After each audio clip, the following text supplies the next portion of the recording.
గోదారి కిట్టయ్య ఈడికి ఎగసెక్కాలు బాగా ఎక్కువ.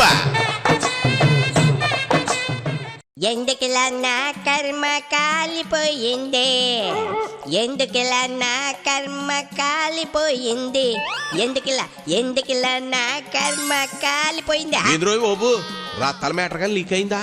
మీ ఇంటి ఆవిడికి తెలిసిపోయిందా? కర్మగాలిపోయింది అని పాడుకుంటా ఉన్నావంటే ఏదో ఉపద్రవం దావానంలో వ్యాపించి ఉంటది.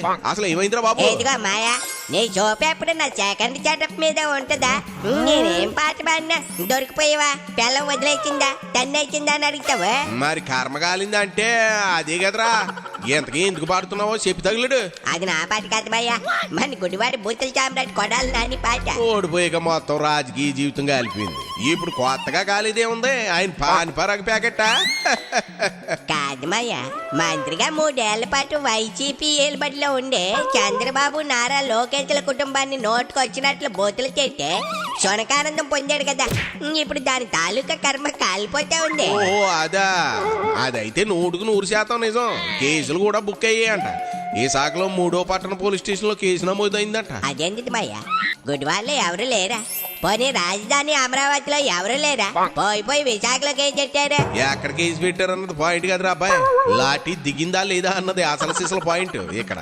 అబ్బా ఏం లా పాయింట్ చెప్పామయ్యా, నీ పాయింట్ కి నా జాకీ జాయింట్ నువ్వు చూపరికి వచ్చామయ్యా. లేకపోతే ఏంట్రా, ఓ ప్రజాప్రతినిధి ఎట్టా ఉండకూడదో ఎట్టా మాట్లాడకూడదో అనేది కొడాలి నానిని చూసి భవిష్యత్తు తరాలు నేర్చుకుంటారనడంలో సందేహమే లేదు. నిజమేమయ్యా, నోట్లో గుట్కా కంపెనీ బూతులు జోడించి అప్పో అతగాడి వేసిన వీరంగానికి జనం చెవులు మోచుకున్నారంటే నమ్మ.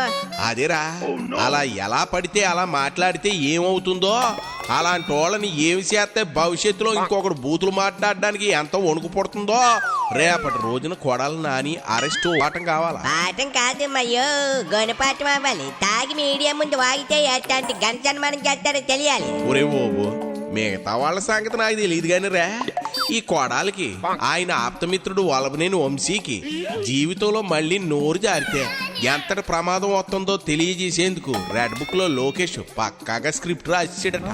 అంటే గట్టిగానే ప్రణాళిక రచించాడని మాట. అబ్బో ఎన్ని లాఠీలు విరుగుతాయో ఏమో. ఒక లాఠీలేనా, 3rd డిగ్రీలో వాడి పరికరాలన్నీ వీళ్ళిద్దరికే ఒంటి మీద ప్రయోగం చేయడం ఖాయం. లేదంటే అధికారమాదంతో ఎంత బలుపు చూపించారు. అరే ఆఖరికి ఆ పక్క రాష్ట్రం సూపర్ స్టార్ రజనీకాంత్ కూడా వదలకుండా బూతులు తిట్టిన సోంబేరిగా నాని చరిత్రకెక్కాడు. నాకు డౌట్ అని మనమ్మయ్య, చిరంజీవి డాన్సుల్లో ఎన్నో చెప్పలు ఇచ్చారని గిన్నెస్ బుక్ లోకి ఎక్కించారు కదా, మరి కొడాలి నాని కూడా ఎక్కిస్తే బాగుంటుంది కదా. ఒక రాజకీయ నాయకుడిగా ఇన్నేసి బూతులు మాట్లాడిన వ్యక్తి ప్రపంచంలో ఉండడు కదా, ఎందుకు ఎక్కించలేదు? ముందు కోర్టు మెట్లు ఎక్కించే, తర్వాత జైలోసలు ఎక్కించే, అప్పుడు ఎక్కిస్తారులేరా గిన్నీస్ బుక్ లోకి. అబ్బబ్బబ్బా, అసెంబ్లీ సాక్షిగా ఎంత దారుణంగా బాబు గారి ఇంట్లో ఆడవాళ్ళని సైతం తప్పుగా మాట్లాడి శాసనసభను కౌరవ సభగా మార్చారు మాయా. ఆ శాపమే గట్టిగా తల్లింది. ఆ కన్నీళ్లే వైసీపీ పాలిటి శాపాలయ్యే. రాజకీయాల్లో ఇలాంటి రౌడీ మోకలకు స్థానం లేదు, ఏరి పారేయాలా. కొడాలి నాని మీద ఆంధ్ర విశ్వవిద్యాలయంలో న్యాయ కళాశాల విద్యార్థిని కేసు పెట్టడం ఏంది మాయా? మరి అతగాడు వాడిన భాషకు విద్యార్థులు వాళ్ళ తల్లిదండ్రులు కూడా కేసులు పెట్టాలి. ఎన్ని బూతులు టీవీలో అని చేయాలంటే సిరాకు వచ్చేసిదే. నిజమేమయ్యా, మా ఇంట్లో అయితే న్యూస్ ఛానల్ పెట్టాలంటే భయం వేసేది. ఏదేమైనా ఇప్పుడు ప్రశాంతంగా ఉంది. బాకలో రోజు పులిచి కారేటట్టు కొట్టాలమయ్యా, అప్పుడు కానీ జనం ఖర్చు తీరుదు. అవన్నీ రెడ్ బుక్ లో ఉన్నాయిలరా, ఆ సెక్షన్ ప్రకారమే అన్ని జరుగుతాయి. నువ్వేం కంగారు పడుకో. అరెస్ట్ ఎప్పుడుండొచ్చు అంటావు కిట్టమయ్యా? ఇప్పుడే కదా పొగబెట్టింది, మెల్లిగా అన్ని జరిగిపోతాయి, చూస్తా ఉండు. మరి వంశీ మ్యాటర్ ఏంటి? అసలు ఉన్నాడా? అదే దేశంలోనే ఉన్నాడా, పారిపోయాడా? హైదరాబాద్ లోనో బెంగళూరులోనో దాక్కుని ఉంటాడు. ఆ పొగకి ఉక్కిరి బిక్కిరి బయటకు వస్తాడు. మిత్రులిద్దరిని ఒకే చల్ల వేస్తే పిచ్చాపాటి మాట్లాడుకుంటారు కదా మాయా. ఇదేమైనా హనీమూన్ ప్లాన్ అనుకుంటా ఉన్నావా?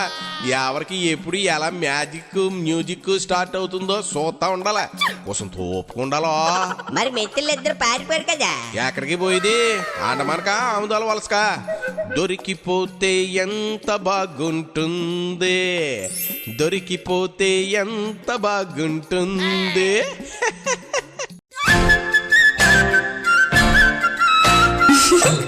గోదారి కిట్టయ్య ఈడికి ఎగసెక్కాలు బాగా ఎక్కువ.